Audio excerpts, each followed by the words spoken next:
Good evening and welcome to City Limits, the show that provides you with information about the people, places, and events that shape the character of our community. Tonight we have a very special show. If you've been out to Lambert Airport recently, you've probably walked past the window here, which is the entrance to the USO. So let's go inside tonight and see what's going on. Joining me now is Kathy O'Connor, your USO Missouri Executive Director, right? Yes, sir. Hey, Proud of it. That's a good thing. Tell me a little bit about USO of Missouri. USO of Missouri is a private 501c3 organization. We are financially independent from the national organization, and we serve the active duty Guard and Reserve in the state of Missouri and 4 counties in Illinois, Jersey, Madison, Monroe, and St. Clair. So that includes Scott Air Force Base. Mm-hmm. How many USO destinations, I guess you'd call it, do you have in Missouri? In Missouri, we have our James S. McDonald USO is in Terminal 1 of the airport, and then we have a smaller USO in Terminal 2, and then we have a USO on post down at Fort Leonard Wood. We have our own building down at Fort Leonard Wood. Plus, we have 2 mobile canteens, like mobile food trucks that travel our entire service area. That's quite a bit. We keep busy. Do you have any in Illinois? Any USOs? We don't have any stationary. We do not have any stationary facilities in Illinois. We service them through our mobile canteens. Okay, and we're actually today we're filming this in the James S. McDonald. Yes, this is our USO. flagship USO. Okay,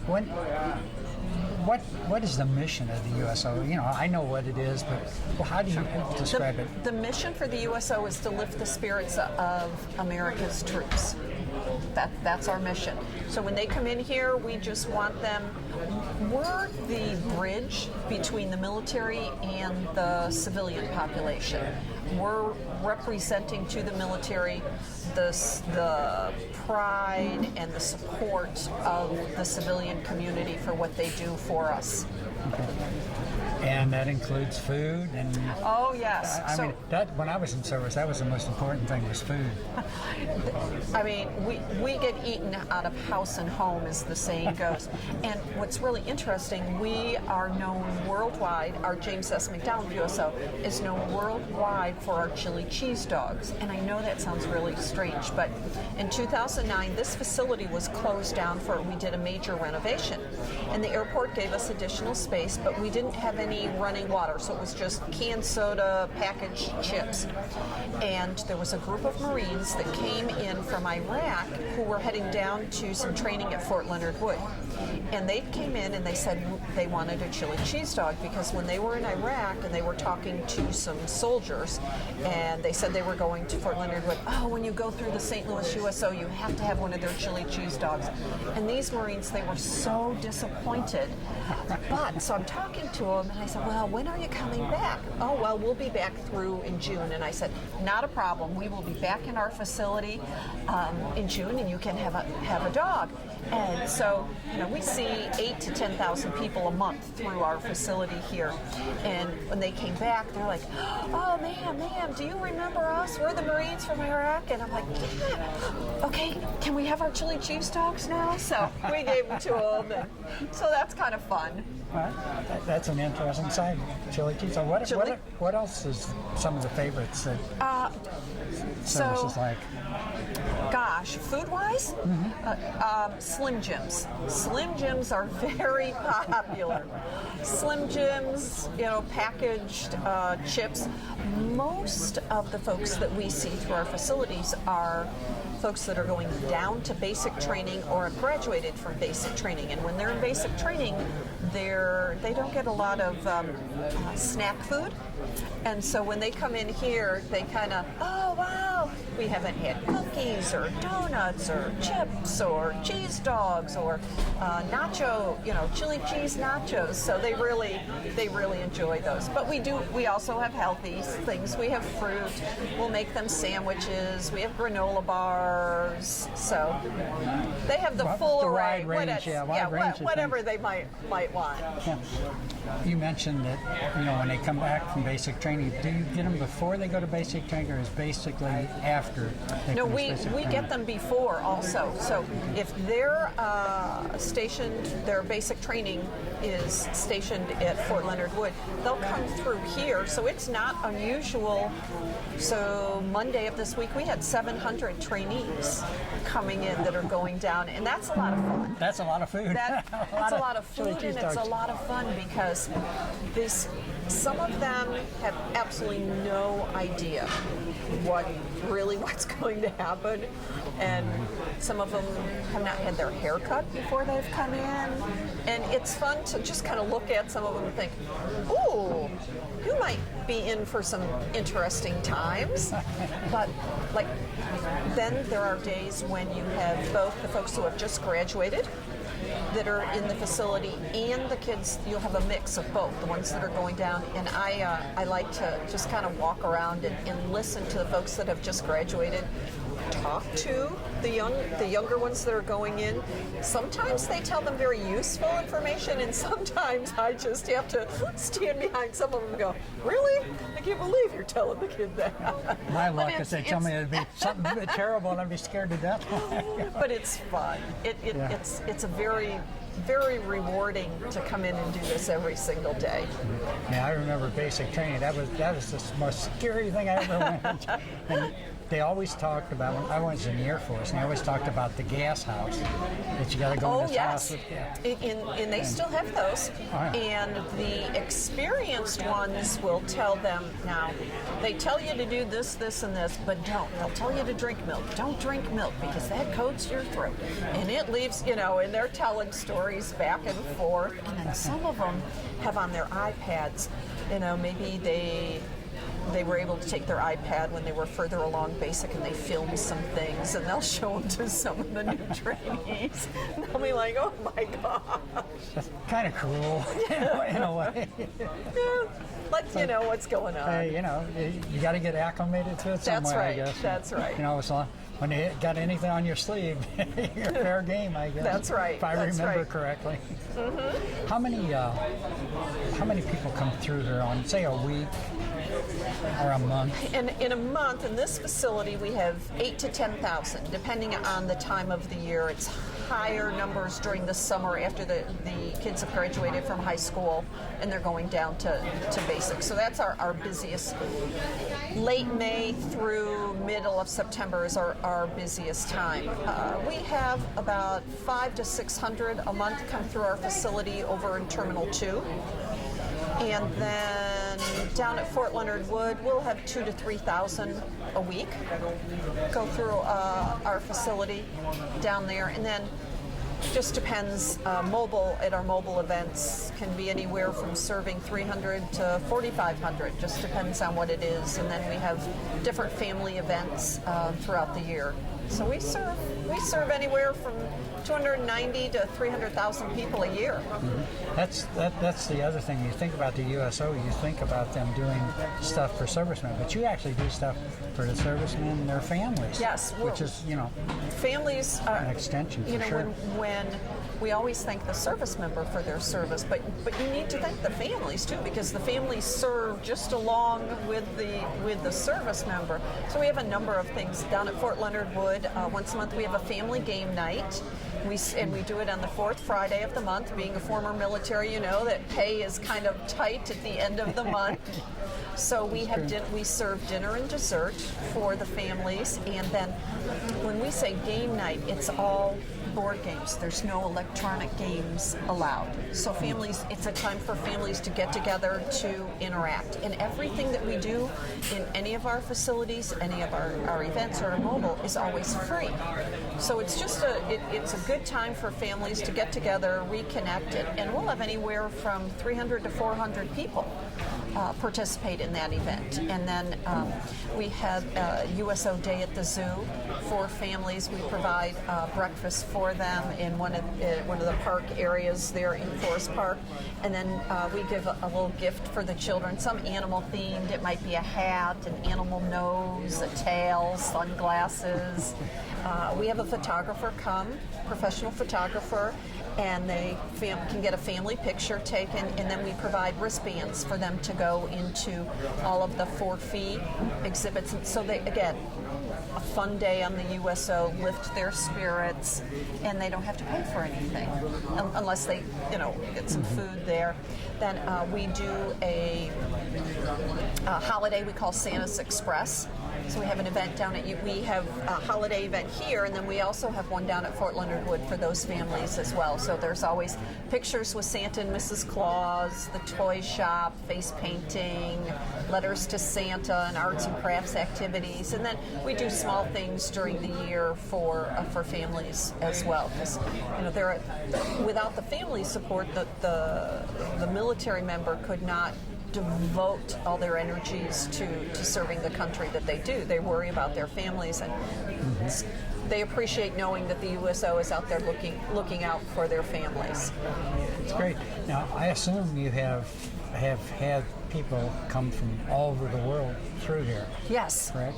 Yes. What do you have a story? What is one of the most interesting things that has ever transpired? Actually, a few weeks ago, we had a female officer from Romania come through. She was going down to a training program. She was going to be down at Fort Leonard Wood for about 3 months for a training program, and she did not speak English well, so we had a little difficulty, but we helped her in every way that we can, and she was very nice. She gave us a copy, and it's in our display case of an item that's important in Romania. I can't honestly recall what the name of it was, but she was, we helped her, made sure that she got on the bus, talked to the right people, because she was just told to go to the USO. And what's interesting is we've learned is foreign countries do not have anything similar to the USO. In their countries. So she had absolutely no idea what we were, why she would go there, why wasn't she going to a military location, why was she going to a civilian. So, and she came in, and there were military people here in uniform and out of in their civilian clothes as well. So that was really interesting, but it always feels good to be able to help somebody when they're kind of worried about what's going on, where do I go? Why am I here? Especially if there's a language barrier that makes it much more difficult. So that's very interesting. What you mentioned, Fort Leonard Wood is probably the one you predominantly serve people in Fort Leonard Wood out of this facility because of the location of it. How did they get to Fort Leonard Wood from here? They don't fly, do they? I mean, the buses? Well, there is the trainees and the candidates that have just graduated don't fly, but the military contracts with a couple of local charter bus companies, and so they take the buses. They unload upstairs at the ticketing level, and then come downstairs. Or if you're traveling, and a number of people will comment about this, they'll especially in the summer, if they're out around between 4 and 6 p.m., you'll see the trainees lined up out front getting ready to go upstairs, get on the bus to go down to start their basic training. I can imagine, you're running late, and you got to get into the ticket thing, and a bus pulls up, and 100 people get up. Be kind of interesting. Yeah, their uniforms. Well, the most interesting day is Holiday Block Leave Day. That's when they send everybody home for the holidays, for a 2-week holiday break.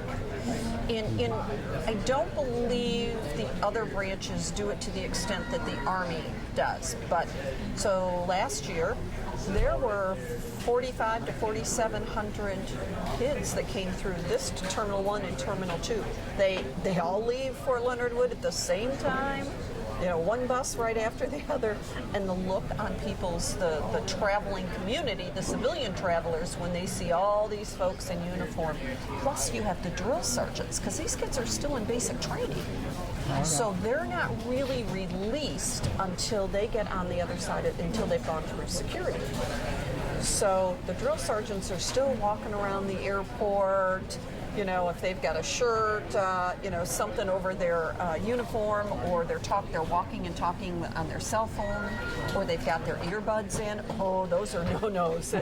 And the drill sergeants don't care who's around when they let them know, no, you can't be doing that till you get on the other side of security.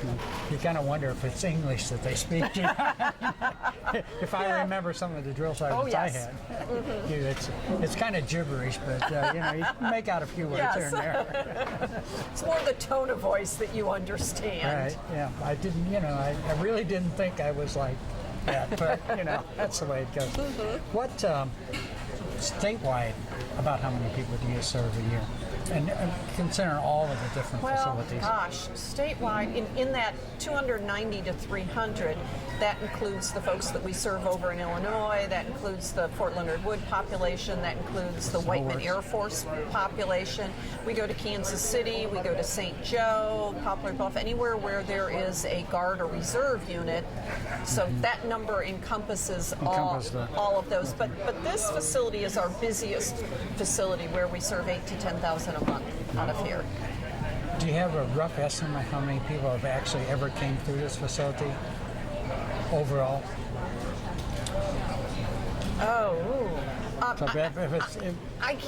I don't have a number for this facility overall, but I can say we opened up here in Terminal 1 in 1981. In September of 1981 is when this facility, obviously it didn't look like this, opened. But since then, we have served, overall, among all of the things that we do, we have served just under 6 million people. Vast number. It is. Vast and again, number. everything that we've done for them, we do at no charge for them. So. And I understand you recently got an award. Would you tell us about that? We did. We were so excited. So the national is, as I mentioned, we're financially independent from the national organization, but there are certain things that all the USOs, whether you're a chartered center, which is what we are, or a direct report. So there's certain things that you do, and the headquarters, USO Arlington, does a survey every year. It's called Tell USO, and the only people that can participate in the survey are military members and their family members. And they ask all, you know, about all the programs and the locations and the services. And so they do that survey in the fall. They do it in October, and then every year the USO Arlington has a leadership conference. And during the leadership conference, which is the following spring, they present the awards. And so this, in the spring of 2014, our James S. McDonald USO was voted top airport stateside large division USO, and we were thrilled. You know, you're thrilled anytime you win an award, but for the people that you serve, your guests, to vote you so you win that award, that's what really makes it special. We're just like, so thrilled about it. Kind of like the People's Choice Award. Exactly. Yeah. And what I explain to people is that that's not just our award. That's like a St. Louis-wide, really, I feel it's a community award, because, as I mentioned, we're financially independent from the national organization. So we couldn't provide all the services that we do without funding from the local community. So to me, that's why it's a community award.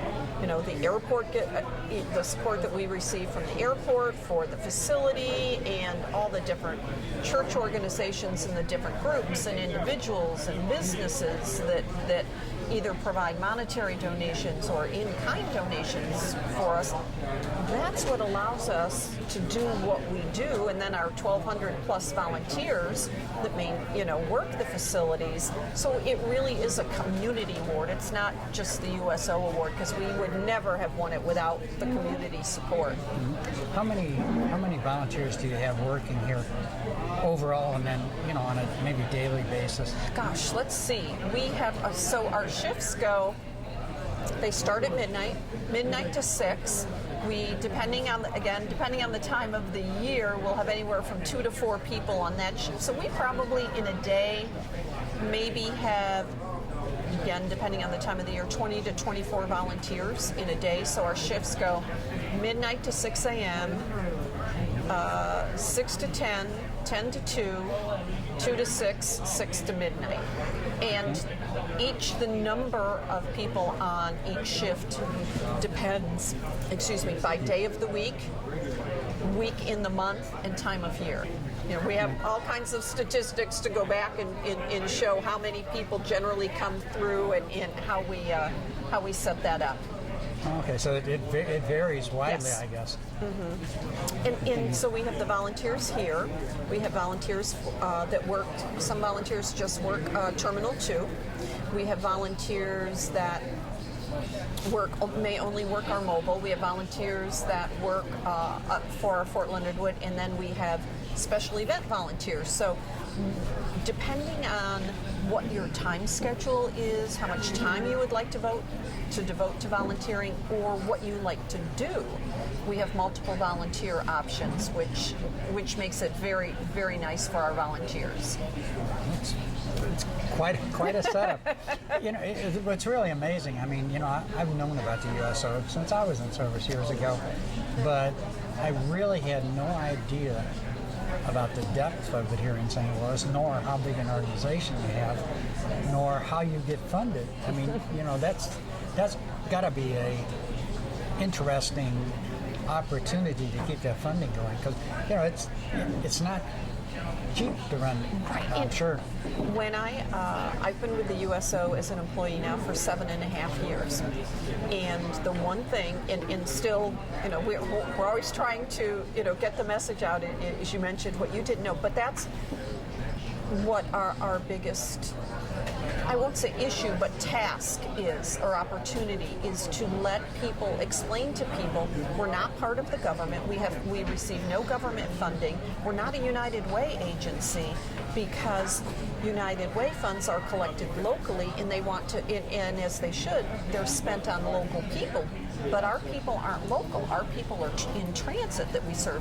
So we're not a United Way agency. We don't receive funding from the national organization. So everything we do is between local, individual donations, corporate donation, grants, in kind.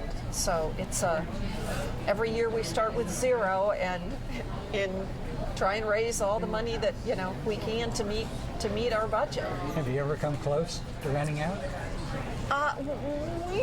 We've had a couple of years, what was it, back in 2008 and 2009 when the stock market and the housing bubble, things were pretty tight right up until the very end. We just kind of squeaked through, but and we've had I have to say we've had a few down years, and we do fundraising events also. In 2014, our annual support, so the money that we would receive from individuals, that was down. But we were fortunate, our corporate donations helped offset that decrease in annual support. So different years, different buckets have helped pull us through. But and our donation-wise, the last quarter, so October, November, December are heavy donation months. So we don't ever really know right until the end, are we going to make our budget, or are we not going to make our budget? But we worked very hard, and we're very very cautious and concerned about how we spend our donor dollars. As I see today, as I look around here, you're very good at it. I think you guys have done a wonderful job. If you had a chance to talk to potentially 1 million people, how would you ask if you needed volunteers, if they wanted to volunteer, what they would do, and what they would do if they wanted to donate to the USO? On the volunteer side, and really the saying, I think, goes for both, whether you would like to volunteer or you would like to make a financial contribution. Volunteering, you will never, in my humble opinion, get more satisfaction from volunteering than you would at the USO, because you come in here, our volunteers and our staff, we work with these young folks and we're always saying thank you, but they are so appreciative. I've never been in a environment, and I've done other volunteer work, where the people that you are volunteering to support are more thankful for what you do for them than you can possibly be for all they do. How can you not want to support the people that allow us to live and have the freedom that we do?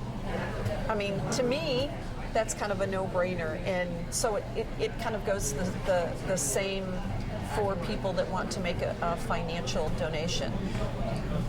You're donating to the people that are allowing you to live the lifestyle and have the freedoms that you do. You never know what's going to happen in the world when something's going to happen, and some of these kids in here are being deployed somewhere, and it's good to know that you just made that little time that they were in St. Louis just a little better by your financial donation. So maybe you allowed them an extra chili, your donation, an extra chili cheese dog, or the opportunity to play a guitar, or we have our own Wi-Fi, which is separate than the airport, so they were able to email and text with their family at home. We have our own computer system, or our cyber cafe. We have a sleeping room. So somebody may have just gotten off, maybe they've just flown in from Dubai or Qatar, and they've been on a plane and they're waiting for a ride, or now they've got to go another 2 hours down to Fort Leonard Wood, but their bus doesn't leave for 3 hours. So they can come in here and they can go to sleep, and they're safe in here, that they know that no one's going to hassle them, that we're here to make them feel protected and loved and appreciated. What more can you do? Hey, that's great. So if anybody wants to do any of those things, they just contact the USO of Missouri, and we'll put a thing up on our website to show you your website, and then they can contact you.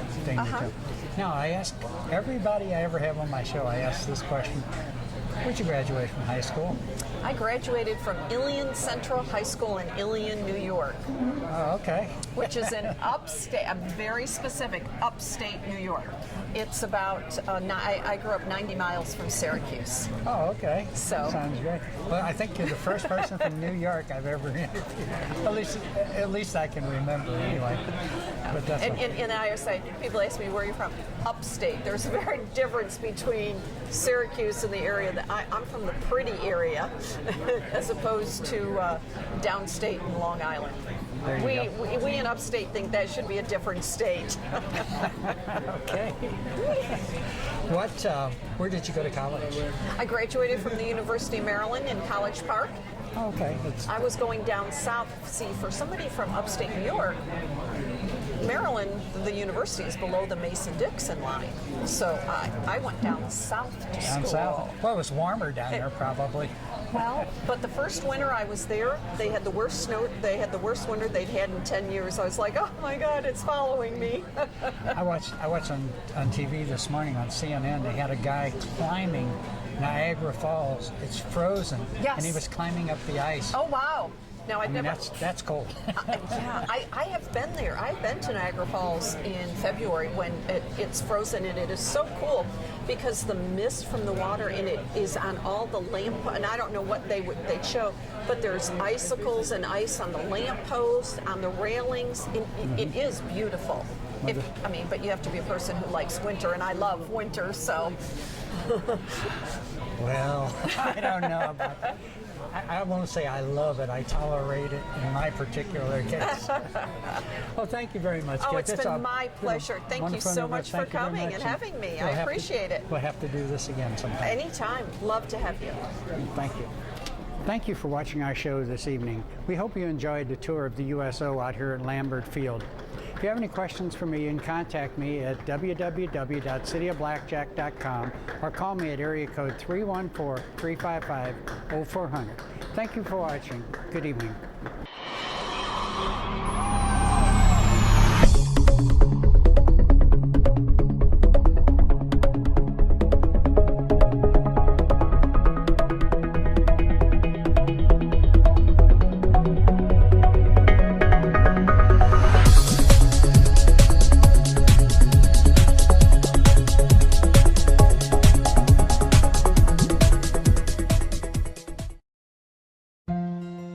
After a car accident, Linda Davis needed CPR. Bill Hamilton needed temporary shelter when a fire destroyed his home. During an operation, Haley Reynolds needed a blood transfusion. Excuse me, may I go into that room, please?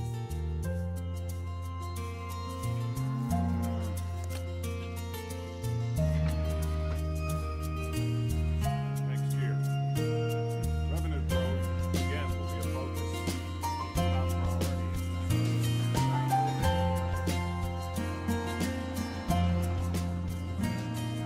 Thank you for giving me blood. Thank you for giving me shelter.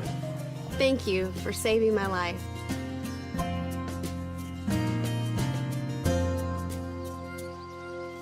Support the Red Cross and change a life, starting with your own.